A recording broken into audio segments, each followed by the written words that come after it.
आज हम आए हैं रामायण के उस काल के जगह पे जहाँ पे माँ सीता पे लांछन लगा था। वही जगह है जहाँ पे माँ सीता ने धरती माँ को फटने के लिए बोला था और यहीं इसी जगह पे माँ सीता ने समाहित हो गई थी। ये जगह भदोही जिला में उत्तर प्रदेश में पड़ता है और बनारस से करीब 70 किलोमीटर दूरी पे और प्रयागराज से 60 किलोमीटर दूरी पे ये जगह है। आप यहाँ पे आ सकते हैं। बाइक और कार पार्किंग दोनों अवेलेबल है।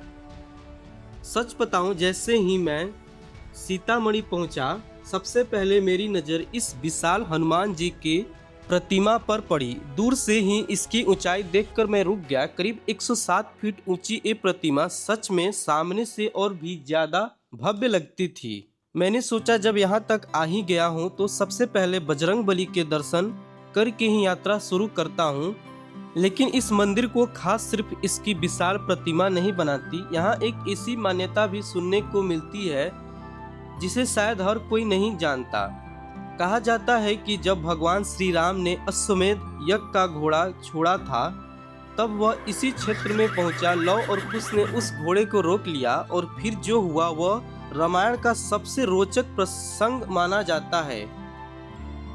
यहीं की मान्यता के अनुसार युद्ध के दौरान भगवान हनुमान भी यहाँ आए थे और लव कुश ने उन्हें बंदी बना लिया था।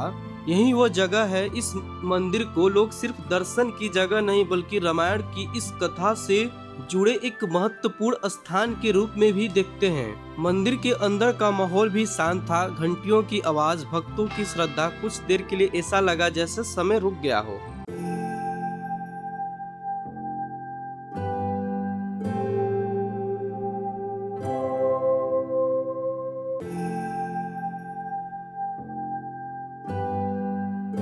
अब तक आपने इस जगह को देखा, लेकिन इसकी असली कहानी जानते हैं यहीं के पंडित जी से। आइए सुनते हैं। जय श्री सीताराम। आप सब देख सकते हैं कि आज ये भूमि जो है ये सीता समाहित स्थल की भूमि है और ये भदोही जनपद के अंतर्गत श्री सीता समाहित स्थल के नाम से जाना जाता है और ये सीतामढ़ी गांव के अंतर्गत ही ये मंदिर आता है। तो आइए इसके बारे में कुछ हम इतिहास को जानेंगे। वैसे तो कहा जाता है कि यहाँ माता सीता अपने अंतिम समय को यहाँ पे बिताया था, लेकिन आइए हम कुछ उसके बारे में इतिहास जानेंगे। अभी तो हम बता देना चाहते हैं कि यहाँ तो जितना रामायण से मिलता जुलता है उतना ही महाभारत से भी मिलता जुलता है। तो आइए हम रामायण के बारे में जानेंगे कि जब माता जी लंका से वापस आई और वापस आने के बाद माता जी का राज्याभिषेक हुआ। जब माता जी का राज्याभिषेक हुआ तो माता जी अयोध्या की रानी बनी और वो अयोध्या में रहने लगी। रहने के पश्चात ही कुछ ही दिनों के बाद प्रभु श्री रामचंद्र जी अपने नगर में भ्रमण कर रहे थे और जिस जिस नगर में जिस गलियों में जाएं तो वह माता सीता के बारे में चर्चाएं हो रही थी और उनको कुछ अपभ्रंश बातों से लेकर उनको बड़ा जोड़ा जा रहा था कि एक रानी जो कि सीता है और वो दूसरे राज्य में रही हैं, किसी दूसरे राजा के संरक्षण में रही हो, तो हम क्या उसकी पवित्रता को कैसे मान सकते हैं। इतना ही दोष था और प्रभु श्री रामचंद्र जी ने उस चीज़ को सुना और सुनने के बाद माता जी को परित्याग करने का उन्होंने निर्णय लिया कि मैं सीता का परित्याग कर दूंगा। जब माता सीता का परित्याग करने के लिए बोले और लक्ष्मण जी से बोली कि ले जाकर इनको बनकट नामक क्षेत्र में छोड़ दो, जिससे कि वहाँ महर्षि वाल्मीकि जी का आश्रम भी है और महर्षि जी के वाल्मीकि आश्रम है और वहाँ पे हमारे पिताजी जी जो दशरथ हैं उन्हीं का मित्र जो है महर्षि वाल्मीकि हैं। तो महर्षि वाल्मीकि जी द्वारा वो आई और इसी वन में वो रहने लगी। जब इस वन में रहने लगी तब तक महर्षि वाल्मीकि जी को पता चला कि कोई स्त्री आई है जो कि सीतामढ़ी में घूम रही है। तो महर्षि वाल्मीकि जी इसी जगह पे आए और माता सीता को यहाँ से अपने वन कुटिया में ले गए। जब अपने कुटिया में ले गए तो माता जी को कुटिया में अपने जितने भी उनकी मतलब कि दासियाँ थी उनके साथ वो रहने लगे। रहने के बाद क्या हुआ कि जब माता जी को पता चला कि इधर शत्रुघ्न जी भी आ रहे हैं तो शत्रुघ्न जी का भी स्वागत हुआ। इसी क्षेत्र में हुआ था और मथुरा की ओर जब शत्रुघ्न जी जा रहे थे, इसी क्षेत्र से जा रहे थे, तो जब इसी क्षेत्र से गए वो, तो यहाँ पे ये हुआ कि पकड़िए इसको, तो इसी क्षेत्र से जा रहे थे तो वहाँ पे क्या हुआ कि माता सीता जी के गर्भ में लवकुश 7वें महीने में पल रहे थे। जब उस समय लवकुश जब 7वें महीने में पल रहे थे तो लवकुश क्या हुआ कि लवकुश जब 7वें महीने में पलने लगे और वहाँ पे माता जी रहने लगी, और रहने के पश्चात ही लवकुश जब 8वें महीने में प्रवेश हुए, उसी समय शत्रुघ्न जी भी इसी रास्ते से जा रहे थे। और जाने के तत्पश्चात ही उन्होंने तो जा रहे थे, तो क्या हुआ कि जब माता जी ने लवकुश कुमारों को जन्म दिया, जब लवकुश कुमार 10 वर्ष के हुए, तो जब 10 वर्ष के हुए तो इधर ही अयोध्या में पता चला कि श्री रामचंद्र जी जो थे वो अयोध्या में अश्वमेध यज्ञ का आयोजन कर रहे हैं। जब अश्वमेध यज्ञ का आयोजन का पता चला तो क्या हुआ कि माता जी को पता चला कि अयोध्या में अश्वमेध यज्ञ का आयोजन हो रहा है, और निमंत्रण हर साधु संतों के पास गया। उसी क्रम में महर्षि वाल्मीकि जी के पास भी निमंत्रण आया, और महर्षि वाल्मीकि जी जो थे वो लेकर लवकुश कुमारों को और अयोध्या पहुंच गए। अभी तो हम सब देखते हैं कि आज भी यज्ञ में राम कथा भागवत कथा होता है। उसी क्रम में लवकुश भी गए थे राम कथा गाने के लिए, तो राम कथा वहाँ पे गाए, और गाने के बाद जब वो यहाँ आए तो दिग्विजय के लिए घोड़ा को छोड़ दिया गया। जब घोड़ा हर वन प्रदेश में घूम लिया तो घोड़ा इस वन में आकर पकड़ा गया। ये पूरा वन प्रदेश है, इसी वन प्रदेश में आकर घोड़ा पकड़ा गया, और घोड़े को पकड़ के लवकुश कुमारों ने इसको बंदी बना लिया। जब बंदी बना लिया गया घोड़े को, तो घोड़े के मस्तक पे स्वर्ण अक्षरों में चुनौती लिखा था कि जो इस घोड़े को पकड़ेगा या अपना यथोचित अधिकार जमाएगा, उसको अयोध्या की चतुरंगिनी सेना के साथ युद्ध करना पड़ेगा। तो ऐसा हुआ, तो घोड़ा तो इधर पकड़ा गया, घोड़ा को बाहर चौरा बना है उसमें बांध दिया गया। तो क्या हुआ कि जब घोड़ा को बांध दिया गया तो अयोध्या में पता चला कि किसी ने घोड़े को पकड़ लिया है, और युद्ध की नौबत आ गई। अब युद्ध होने लगा तो एक एक कुमार आते गए, लक्ष्मण भरत आए, शत्रुघ्न आए, अन्य अन्य महारथी अयोध्या से आए, लेकिन युद्ध को जीत नहीं पाए। फिर क्या हुआ कि चौथे क्रम में ही लक्ष्मण जी आए, उसके बाद हनुमान जी आए, लंकापति विभीषण जी आए, लेकिन वो लोग भी टिक नहीं पाए, सभी लोगों को मूर्छित करके लौटा दिया गया। लेकिन हनुमान जी के ऊपर किसी प्रकार का कोई अस्त्र का कोई मतलब कि अधिकार ही नहीं हो पा रहा था। तो उनको क्या किए कि हनुमान जी महाराज को इसी जगह पे बंदी बना दिया गया। हम जिस जगह पे हैं इसी जगह पे हनुमान जी महाराज को बंदी बनाया गया था, और इसी जगह पे बांध दिया गया इनको, और इसी जगह पे हनुमान जी महाराज को बांध दिया गया। और बांधने के तत्पश्चात ही उनको बंदी बना लिया गया, और बंदी बनाकर हनुमान जी महाराज को इसी जगह पे रख दिया गया। और उनसे ये कहा गया, उनसे ये कहा गया कि आप बताए, श्री हनुमान जी महाराज जी से ये कहा गया कि हे हनुमान जी महाराज, आप हमसे ये वचन दो कि आप इस स्थान को छोड़ के कहीं नहीं जाओगे। तो जब उन्होंने इस चीज़ को वचन दिया तो हनुमान जी महाराज ने भी इस चीज़ को वचन दे दिया कि हाँ ठीक है, मैं इस स्थान को छोड़ के नहीं जाऊंगा। और क्या हुआ कि जब इधर युद्ध हुआ तो युद्ध में श्री रामचंद्र जी को आना पड़ा। जब श्री रामचंद्र जी आए और युद्ध होना शुरू हुआ तो वहाँ पे महर्षि वाल्मीकि जी आ गए, माता सीता जी आ गई, और फिर एक बार माता सीता से पुनः बोला गया कि आप अयोध्या चलिए। लेकिन माता जी रोते हुए, कि जितने भूमि है, माता जी रोते हुए इसी भूमि पे, इसी जगह पे धरती में समाहित हो गई। जब धरती में समाहित हो गई तो सब लोग इधर से चले गए, लेकिन हनुमान जी महाराज का वचन वापस नहीं हुआ, और हनुमान जी महाराज आज भी इसी स्थान पे विद्यमान है, और इनका नाम अलंकृत है श्री सीतानंदन हनुमान के नाम से। ये पूरे विश्व में श्री सीतानंदन हनुमान के रूप में जाने जाते हैं। और इसके आगे पड़ता है माता जी का समाहित स्थल, जहाँ पे सीता माता धरती में समाहित हुई। बस इतना इधर का इतिहास है। और बगल में पड़ता है वाल्मीकि आश्रम, जहाँ पे महर्षि वाल्मीकि जी ने आदि काव्य रामायण का रचना किया, और गंगा तट पे ही वो आश्रम पड़ता है, और लवकुश कुमारों का जन्म भी उधर ही हुआ।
हनुमान जी के दर्शन करने के बाद अब हम आगे बढ़ रहे हैं सीतामढ़ी के मुख्य मंदिर की ओर। जैसे जैसे हम आगे बढ़ते हैं रास्ते में छोटे छोटे खिलौनों की दुकानें, पूजा की सामग्री और प्रसाद बेचते लोग दिखाई देते हैं। इसी से पता चलता है कि यहाँ हर दिन बड़ी संख्या में श्रद्धालु दर्शन के लिए आते हैं। यात्रा का यही हिस्सा मुझे सबसे अच्छा लगा। एक तरफ भक्तों की भीड़, दूसरी तरफ मंदिरों की घंटियों की आवाज और बीच में आस्था से भरा यह पूरा माहौल। सच कहूँ तो यहाँ आते ही एक अलग ही शांति महसूस होने लगती है। कुछ कदम आगे बढ़ते ही सीतामढ़ी मंदिर का मुख्य प्रवेश द्वार दिखाई देता है। जैसे ही हम इस द्वार के अंदर प्रवेश करते हैं ऐसा लगता है जैसे हम किसी और ही दुनिया में आ गए हो। चारों तरफ श्रद्धा का वातावरण और दर्शन के लिए आते श्रद्धालु। मुख्य द्वार तक पहुंचने से पहले यहाँ भगवान शिव का एक सुंदर मंदिर भी है, इसीलिए हमने सबसे पहले महादेव के दर्शन किए और पूजा अर्चना की। ऐसी मान्यता है कि भगवान शिव की आशीर्वाद के बाद ही आगे की यात्रा और भी शुभ मानी जाती है। अब हम पहुंच चुके हैं उस स्थान पर जिसे लोग सीतामढ़ी का मुख्य मंदिर कहते हैं। मंदिर के बाहर और अंदर बड़ी संख्या में श्रद्धालु दर्शन कर रहे हैं। कोई पूजा में लीन है तो कोई अपनी मनोकामना लेकर यहाँ आया है। पूरे मंदिर परिसर में भक्ति और श्रद्धा का अद्भुत वातावरण देखने को मिलता है। मैंने सोचा कि इस जगह के बारे में जितना सुनने में आता है उससे कहीं ज्यादा जानना चाहिए, इसीलिए हमने यहीं के पंडित जी से बात करने का फैसला किया। आखिर इस स्थान का इतिहास क्या है, यहाँ की मान्यता क्या है और माता सीता से इसका क्या संबंध माना जाता है।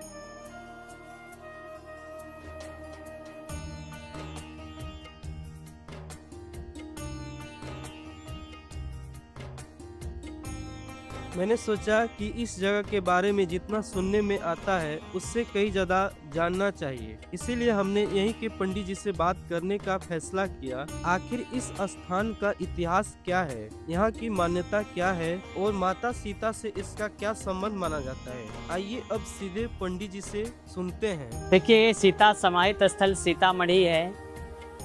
आप जहाँ दर्शन कर पा रहे हैं ये भगवती सीता माँ का महारानी रूप है। इस रूप में अयोध्या से इधर आई, ये हाथ जोड़कर पृथ्वी से प्रार्थना कर रही हैं कि माँ अब मुझे अपनी गोद में लो, अब मैं अयोध्या नहीं जाना चाहती। और लास्ट टाइम इधर से पाताल प्रवेश किया।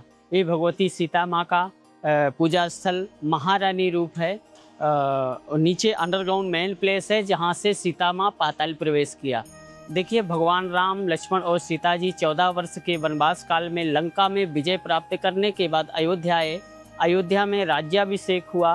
कुछ समय व्यतीत होने के बाद प्रजा के वचनों से भगवान राम ने सीता जी का त्याग किया और लक्ष्मण जी को आदेश किया कि सीता जी को वन में छोड़कर आओ। लक्ष्मण जी सीता जी को रथ में बिठाकर इस बनकट नाम के वन में छोड़कर वापस चले गए। सीता जी अपने आप को अकेली मानकर देह त्याग का संकल्प किया कि अब मैं किसी प्रजा की शरण में न जाकर मैं देह त्याग करूंगी, ऐसा मन में संकल्प किया। तो उसी समय यहाँ पर वाल्मीकि जी तपस्या कर रहे थे। वाल्मीकि जी ने ये रहस्य देखा और सीता जी के समीप चल कर आए। परिचय जानना चाहा, यद्यपि वाल्मीकि जी ने सब जान लिया लेकिन सीता जी के मुख से जानना चाहते थे। सीता जी परिचय न बतलाकर जो देह त्याग का संकल्प किया वो वाल्मीकि जी को बताया। तो वाल्मीकि जी ने कहा ऐसा करना महापाप है, ऐसा नहीं करना चाहिए। सीता जी ने कहा मेरे संकल्प में बदलाव नहीं हो सकता, ये अटल होगा। तो वाल्मीकि जी ने सीता जी से प्रश्न किया कि आप इस समय गर्भवती हैं, आपके गर्भ में बालक पल रहा वो निर्दोष है, ये समय उचित नहीं है। सीता जी वाल्मीकि जी की बात मान ली और वाल्मीकि जी सीता जी को पुत्री मानकर अपने आश्रम ले आए। इधर कुछ समय व्यतीत होने के बाद सीता जी ने पुत्र लव को जन्म दिया। उधर अयोध्या में भगवान राम अश्वमेध यज्ञ किया। अश्वमेध यज्ञ का घोड़ा दिग्विजय के लिए छोड़ा गया तो वो घूमता हुआ इस बनकट नाम के इस वन में आया। तो लवकुश की उम्र उस समय 12 वर्ष हो गई थी। लवकुश ने उस घोड़े को पकड़ा और अश्वमेध यज्ञ का घोड़ा, उस घोड़े को पकड़ा और घोड़े के पीछे शत्रुघ्न भैया की सेना लगी थी। युद्ध प्रारंभ हो गया। पराजित होकर अयोध्या वापस जाना पड़ा। एक इसी प्रकार एक एक करके अयोध्या की सारी सेना पराजित हो गई। हनुमान जी को बंदी बनाकर इधर ही रख लिया और अंत में भगवान राम को आना पड़ा। जैसे युद्ध प्रारंभ हुआ तो वाल्मीकि जी पहुंचे, बोले युद्ध असंभव, पिता और पुत्र में युद्ध नहीं हो सकता। जब ये जानकारी भगवान राम को हुई तो पुनः लक्ष्मण को आदेश करते हैं कि लवकुश के सहित सीता जी को अयोध्या ले चलो। लेकिन जैसे लंका में अग्नि परीक्षा दी, लंका से आने के बाद अयोध्या में प्रमाण प्रकट किया, इधर से भी चलकर, क्योंकि वाल्मीकि आश्रम में सीताजी 12 वर्ष बिताया। मैं राजधर्म का पालन कर रहा हूँ, प्रजा के सामने प्रमाण रखें कि आप निष्पाप हैं, तब मैं स्वीकारूं। भगवती सीता जी को ये बात बतलाई गई कि आप अयोध्या चलें और प्रमाण रखें कि आप निष्पाप हैं, तब अब आपको भगवान राम स्वीकारें। भगवान राम को जैसे ही बात सीता जी को बतलाई गई तो उन्हें बड़ा दुख हुआ। बार बार परीक्षा देना, अयोध्या में नारी सम्मान नहीं, अब मैं अयोध्या नहीं जाना चाहती। और भगवती सीता हाथ जोड़कर पृथ्वी से प्रार्थना करने लगी कि हे भगवती माँ, पृथ्वी माँ, अब मुझे अपनी गोद में ले। और इधर पृथ्वी फटी और लास्ट टाइम इधर से पाताल प्रवेश किया। इसलिए इस जगह का नाम सीता समाहित स्थल सीतामढ़ी के नाम से आज देश विदेश से लोग आकर के अपनी मनोकामना माँ से प्रार्थना करते हैं और उनकी मनोकामना पूर्ण होती है। इसलिए भगवती सीता माँ की जय जयकार करते हैं। इसलिए इसे सीता समाहित स्थल सीतामढ़ी के नाम से हम सब लोग आज दर्शन कर। बोलो सीता मैया की जय।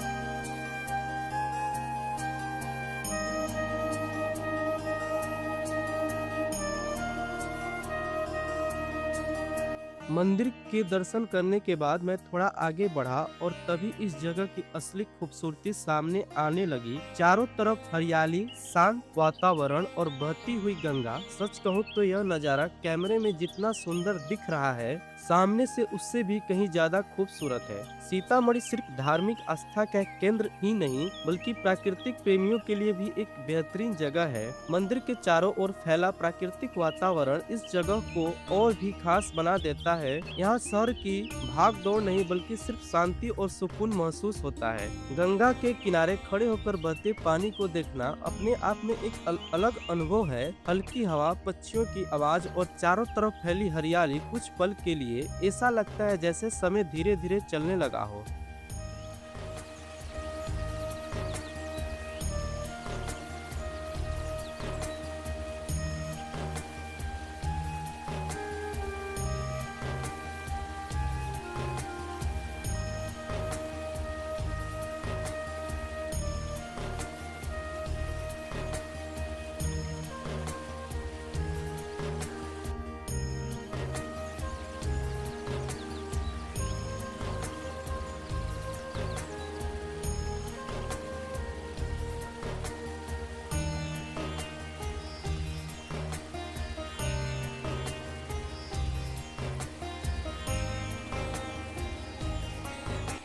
मेरे हिसाब से सीतामढ़ी की सबसे बड़ी खासियत यही है कि यहाँ आस्था और प्राकृतिक दोनों का अनोखा संगम देखने को मिलता है। शायद यही वजह है कि यहाँ आने वाला हर व्यक्ति अपने आप सिर्फ तस्वीर ही नहीं बल्कि एक यादगार अनुभव भी लेकर जाता है। ये रहा सीतामढ़ी जगह। आपको वीडियो पसंद आया होगा ज़रूर, तो वीडियो को लाइक करिएगा और चैनल को सब्सक्राइब करिएगा। ऐसे ही आपको वीडियो देखने को मिलेगा।